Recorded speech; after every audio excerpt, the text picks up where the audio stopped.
twin, we just call me love a friend. I guess it is what it is. Hey, tell me what's going on.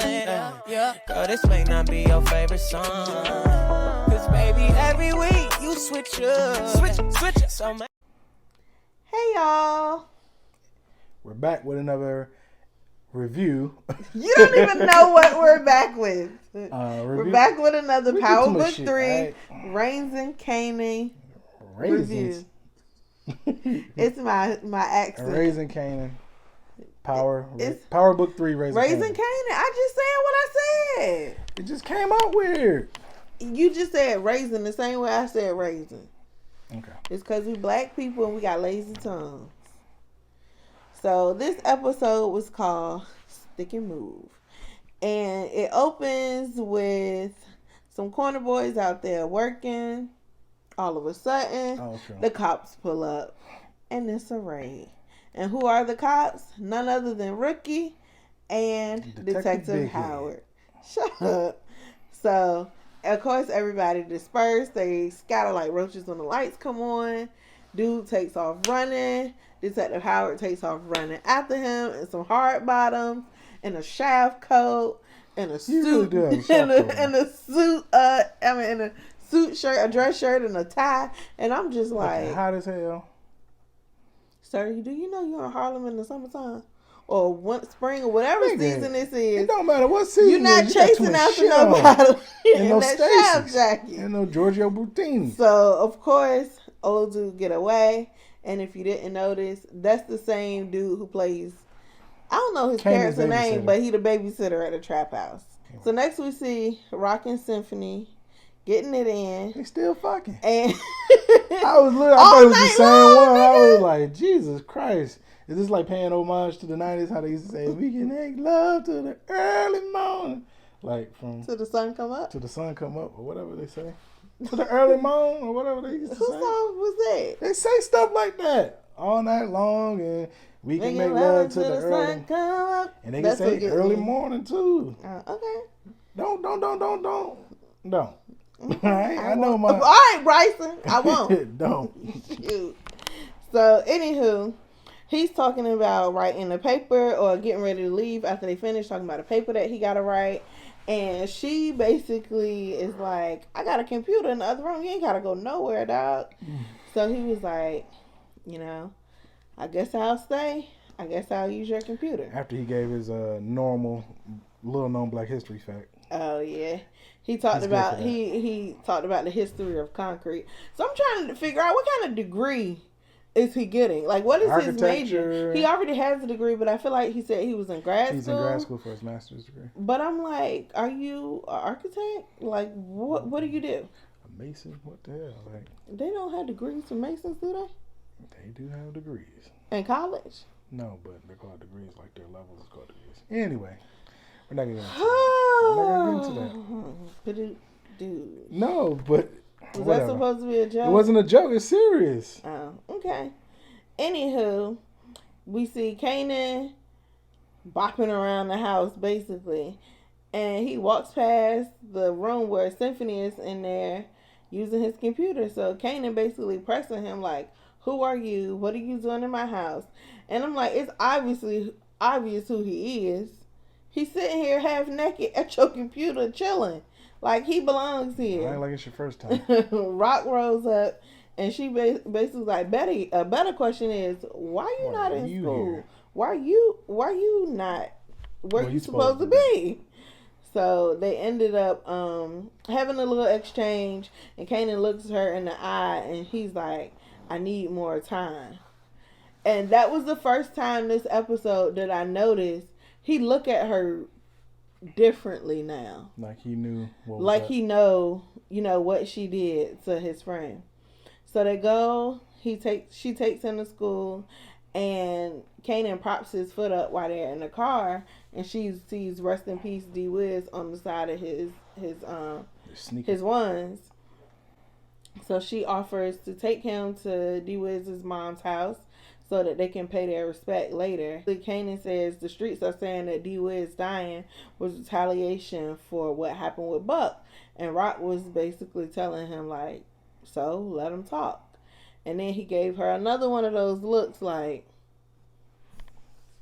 ha-ha. Aha. Aha. Ha-ha. So we flash to Detective Howard and the newbie. They're getting reprimanded for busting some corner boys and not having any murder suspects, which, you know, we probably could guess that was happening. Because I don't even know if they got anybody or anything worth having. Mm-hmm. So then next we see Rock, Lulu, and Marv having a meeting in the car. I guess the diner got too hot, I'm guessing. I don't know, but they're in the car now.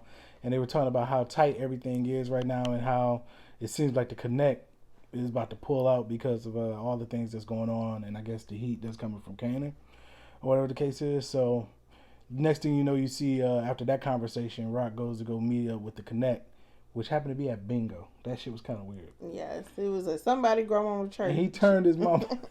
he turned his mama hearing aid off. That shit was wild. Was that his mama? I'm assuming that he was there to sit with his mother. Because when they got done talking, he turned it back on and she had that look on his face, on her face, like, maybe I could have won. Yeah, that too. Like, she couldn't fucking hear the damn. I didn't even think about that. That's the first thing I thought about. She was so mad. All right, I didn't think about him saying nothing. Like, so in the meantime, her talking about what he was saying. Because they were still calling numbers. And he flicked that jank off. Flicked the jank off. Somebody yelled bingo like 5 minutes later after they get done having their discussion. And the mother was mad. Old folks don't play about that fucking bingo, bro. And then he flicks it back on after she leaves. And I'm just like, damn, she couldn't get none of the bingo little numbers. She probably could have won. Yeah, to go back to the conversation that they had in the car, they were outside looking at the blocks that she gave Unique. And they were trying to figure out what their next move was. So they were basically like, what about moving stuff to the bodega for right now? And she was saying how it wasn't ready yet. And that they were running out of product. So they had to go meet with the Connect. Who at bingo we find out is the Connect for them and for Unique. And he's basically like, he don't want no beef between, you know, the two people he's supplying. Or else he gonna make everything stop. And Rock was basically like, ain't gonna be no beef. His name is Alzumadine, right? Dean. I ain't trying to remember. And it happens to be the nigga from The Wire. That kind of took hilarious. Us aback. Like, we literally had to pause and laugh at that shit. Hilarious. Like, who would have thought that he would be the Connect? So, on the way out the door, Rock links up with a guy who's on Dean's team. And is basically asking the dude about a move that he was supposed to make from New York to South Carolina. And he was like, you know, like, moves like that don't come cheap. So she kind of gave him a knowing nod and I guess filed that in the back of her mind. Then we flash to Detective Howard. He's at the doctor's office. And we find out that he has leukemia. And we also find out that he has a strained relationship with his family. Because the doctor asked him to reach out to his family and see, I guess, if he had donors or caretakers or something. And yeah, because with leukemia, I guess you get like a bone marrow transplant or something like that. Yeah, it can help, but it doesn't cure you 100%. And as soon as she said leukemia, and he talked about basically accepting the fact that he was gonna die the way he was moving, I was like, this nigga about to go 100% Walter White. Well, he tried to play it off, but after he left out of the doctor's office, you could see that it was weighing on him. Yeah. And that's why I feel like his being in bed with Unique is about to grow or get a little bigger. Like, I don't know. I just feel like something on the horizon with that.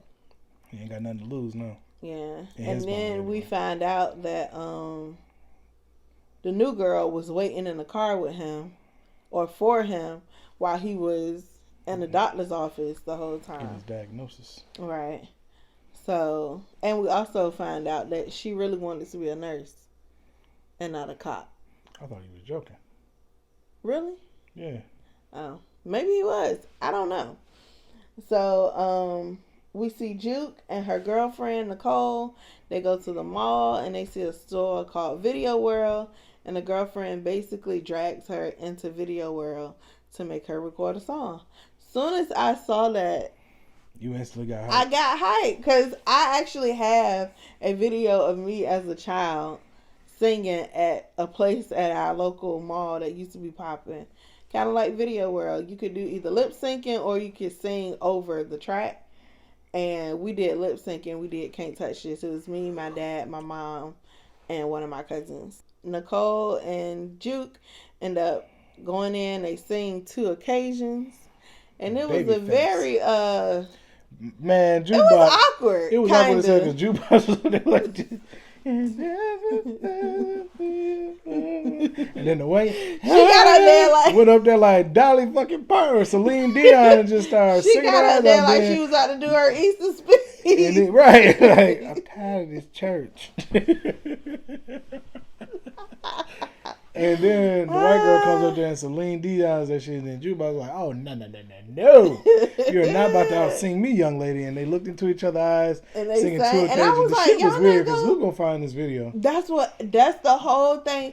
The whole time I'm like, look at the camera, look into the camera, look into the camera, look into the camera, because I was like, bro, somebody's gonna find this video and it's gonna weird become an issue. Black and white girls singing 2 occasions to each other. I never would have thought that would happen in my life. Like, why did the white girl know all the words was what I was thinking. Then I was like, but I mean, they be knowing all the words.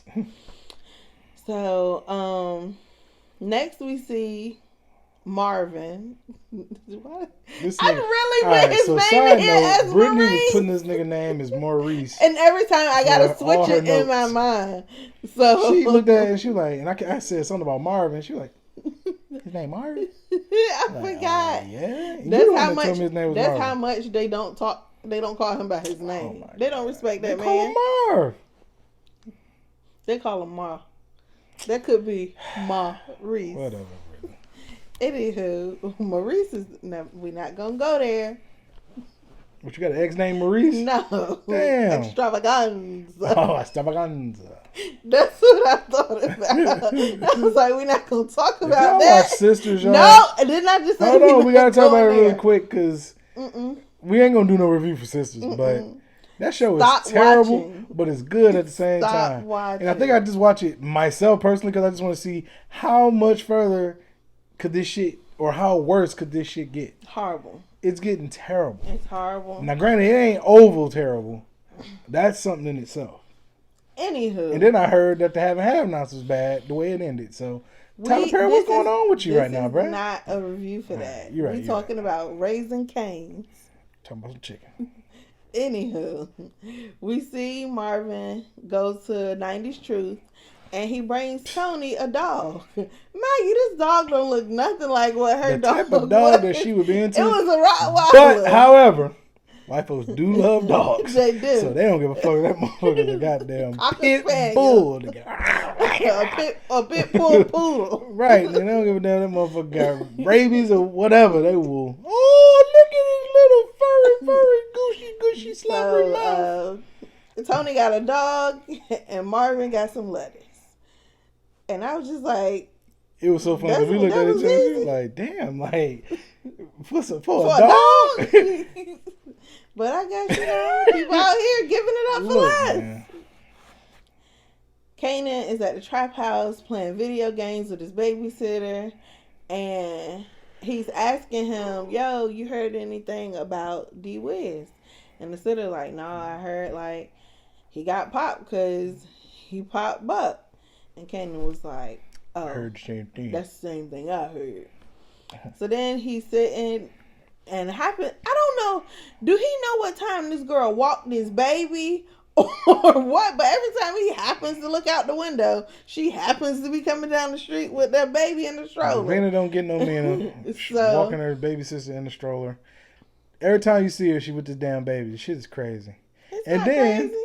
The damn baby had a goddamn power drill in the damn stroller with her. Before that, he jump up to go outside, and the babysitter's like, "Yo, what are you doing? Like, ain't nobody supposed to know where this is, what this is." And the first thing Davina asked when he walked out the door, who house is this? Look like a crack house. Exactly. She was like, basically, it looked like a bando. What you doing? And he tells her that, it's just an old house that still got electricity that him and his homeboy hang out at. She ain't stupid. And his boy said everybody's in the gang before he went out there. Yeah, he did. In the gang. Everybody's in the gang. And he stood at the window, at the door and kind of looked. And I was like, Lord, now Davina gonna die. Sad day. Then who gonna walk the baby? Davina ain't gonna die. Davina ain't gonna die. Davina gonna help set them up when she find the truth. Find out the truth about Buck. But she had the drill because she said she was selling it. Right. She was like, it's one of my dad's old. But then she had to sit the shit in the damn baby lap. She could have put it in a backpack or something. I mean, you gotta see the product. I mean, nigga, the motherfucker, the baby was in the straw holding the damn drill like it was a piece. Do you think she got a book bag? Did she have a book bag when she was in school? She is a student. Nigga, what the fuck you know how many students I knew with no book bag? Todd Manley used to fold his folder up and slide it in his back pocket. His folder? Yes. He had some folders. And I was like, so what, you don't write on paper? Yeah, I got these notes here. You know what I'm saying? Like, you just walk around with it. But what do you do with all the notes that you accumulated? By the time the end of the school year, all my notes are in a binder. Organize them.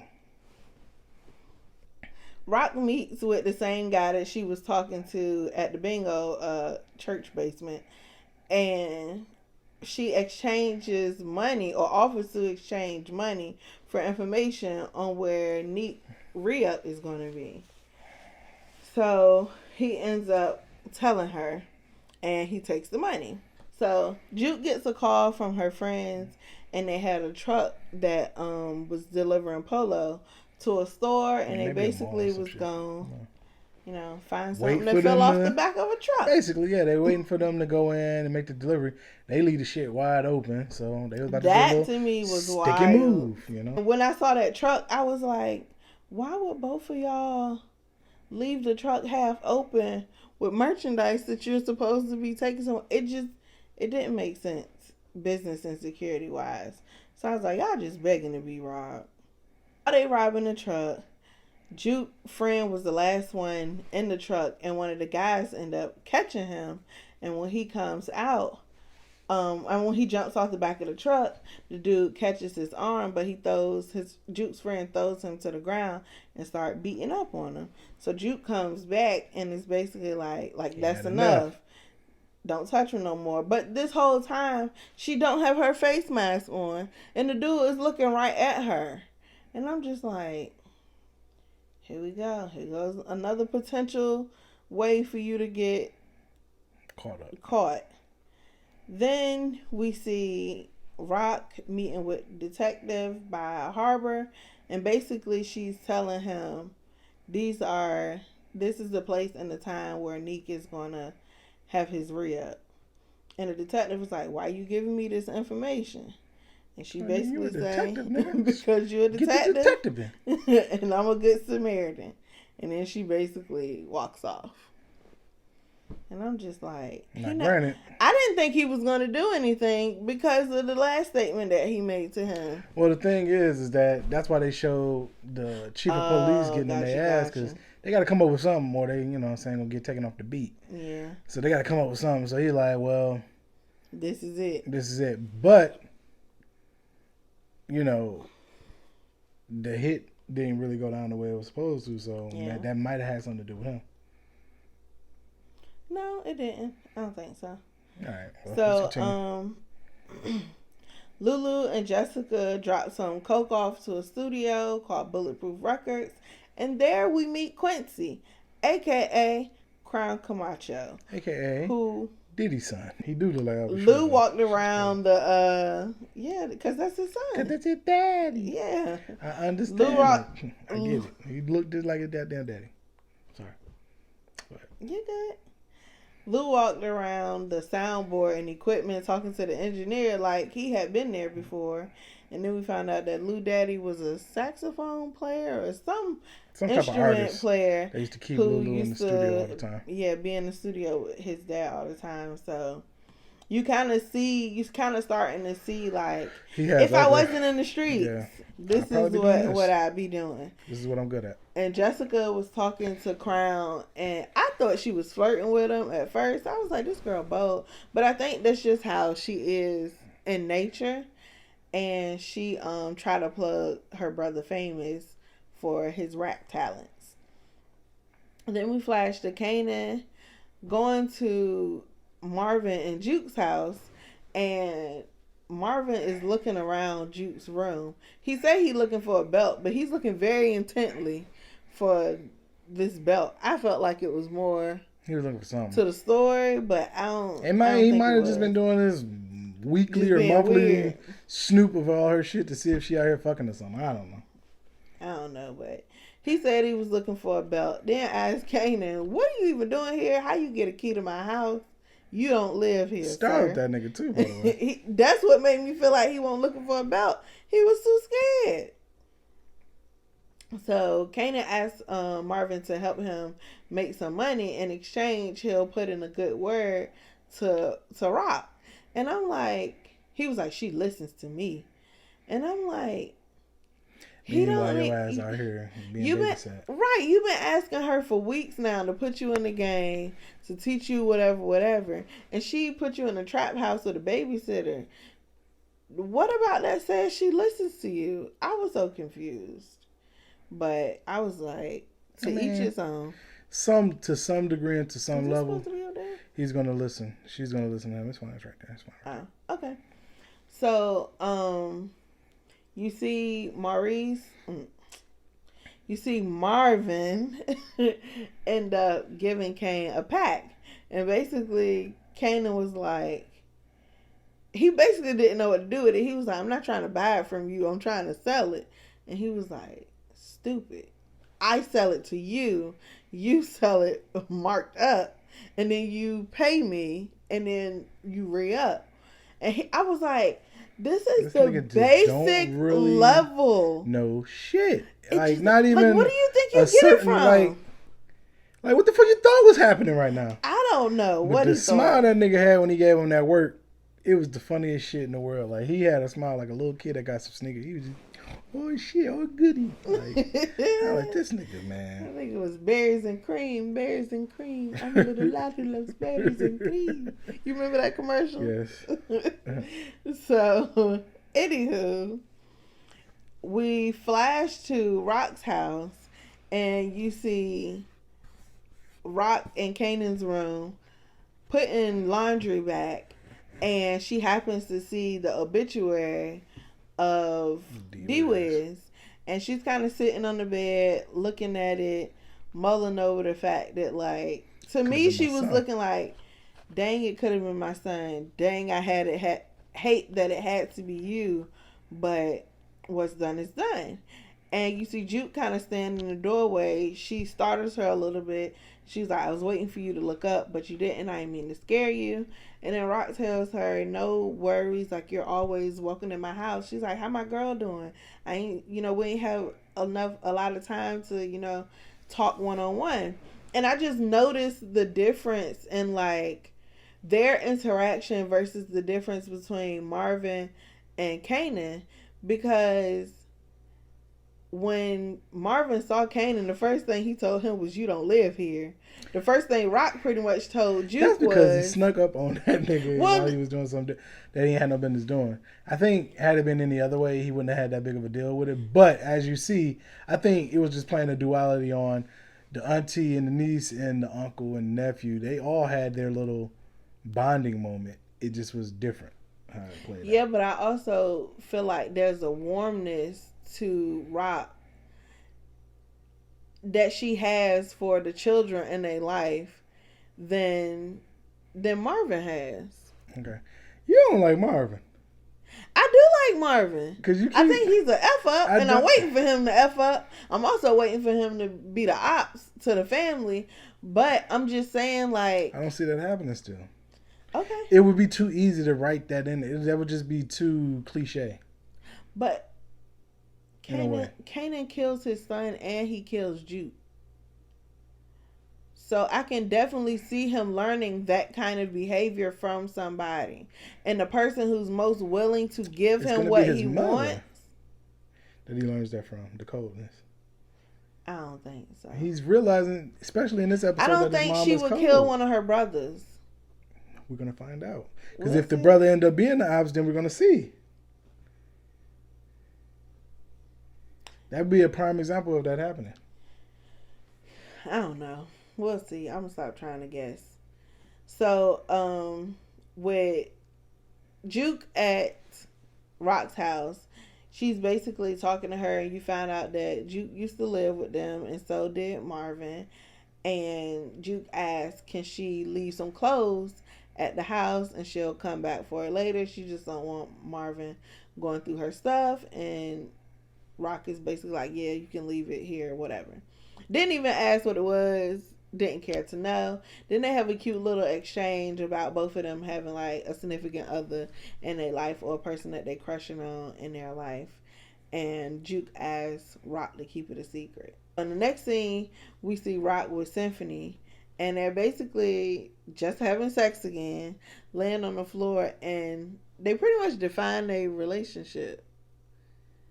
And they really didn't even give it a title. She just said what she got from him, and he said what he got from her. That's what I got from it.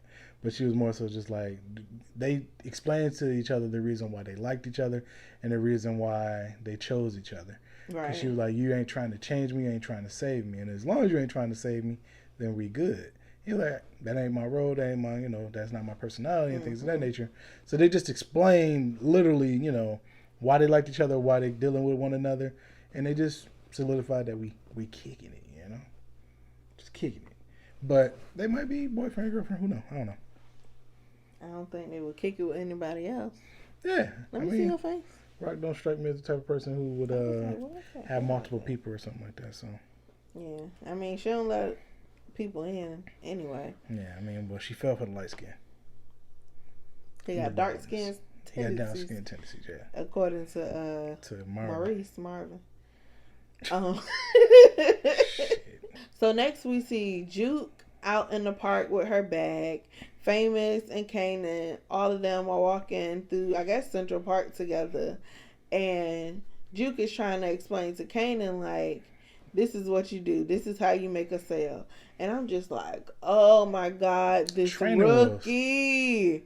Rookie. We watch a lot of shows where they literally like be the most. Oh, like in Snowfall. Like, is it green? Yeah. It's just the green and just not knowing what it is, but they want to be a part of it so bad. They just be like, they don't be knowing the first thing to do. It's literally like drug dealing for dummies or some shit. Like, she had to tell that nigga, but we already knew, they already foreshadowed before how Juke is more streetwise. And streetwise, exactly. And she know how to make a profit. Yeah, she was telling him, she was saying, how much you gonna sell? He was like, how much do I sell it for? Do I sell it for this much? And she was like, no, sell it for $50 a pack, because you out here dealing with white people. Like, they pay more for everything. Like, stereotypically for them, expensive means it's of good quality. Yeah. So make your money.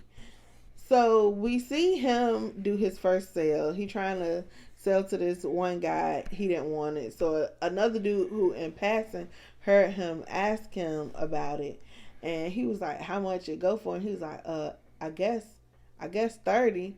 And I'm like, you ever been to a store that say they guess this is $14.99? Like, you just sound like a country bumpkin right now. Well, I guess. So the dude was like, well, how about 2 for $50? Yeah, that worked. I'm like, get this boy out of here. He don't know what he doing. And Juke told the nigga to sell it for $50 for one. Exactly. Oh, niggas don't be listening. Dude ride off Got on beat. Right. Dude ride off on his skateboard. Happy. Kanan pulled the 50 out of his pocket. He happy. He hold it up to Juke like, I got one. Like, he got a golden damn ticket. And she just like, keep at it. Right. So, and we also see Juke try to sell a jacket to a dude who was trying to basically turned into Carlton fucking Bank. I'm telling the cops. Right. Karen and she was just like, so So Get you the fuck see out of the here, fucking two, square. you see the duality in like How they why they handle. would be beneficial towards each other, Yeah. and how she's just far more streetwise than he is. Next, we see Detective and Newbie on a stakeout. They're in a car, and basically his captain didn't want to call downtown to get more people. He kind of wanted to have a moment where like me and my department, we did this. So he tells them to get together a crew for the stakeout. I said Kanan. Detective Howard is in his car with the new girl. They on the walkie-talkie. You got a dude on the roof, and you got some cops in the van. And the van is fogging up. So he like, yo, you can't have the van fogging up on the stakeout. Turn on the AC. First off, stakeout vans ain't supposed to have no goddamn windows.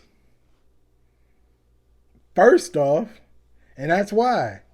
So it's like, nigga, if you defog the damn van, they gonna see goddamn Radio Shack on the inside of that motherfucker. Like, well, I gizmos didn't even think and about shit. that part because it was, I mean, it looked like it belonged. It had Don't graffiti they call it all on all it. white van? Damn, Daniel with the all white vans. Like, come on now. So after that scene, we see Kanan go to the Vanna house with a bag of groceries. He had his first day on the job, and the first thing he did was buy his potential girl some groceries for her and the baby. Did he kiss her? He definitely kissed her. I think he did kiss her, and I'm just like, Nigga couldn't wait. Slide right in here. I'm I'm the drug dealer in your life now. I'm like, was all of this for a girl? I really feel like it was. But then I'm like, no, he. But it wouldn't be he wanted to surprising get- though. Well, yeah, because at the very, They're very first kids, episode, I'm about to say the very, very first episode, he was like looking at her like, you already is that what I see- need to be for you Yeah. to love me? This is what that plus it was like killing two birds with one stone. I can get in good with my family and I can get the girl that I want. But it's like, and then you also got to take into consideration the mind of a high schooler. Oh, he sees this dude got the money, like Got the girl, right, got the life that I want. right, and this is how I get it. Right, but then also, it's not far-fetched for him because this nigga really feels like this shit is, for lack of better His words, calling. cowboys and Indians. Like, he feel like it's a, you know how like some people just, what's the word?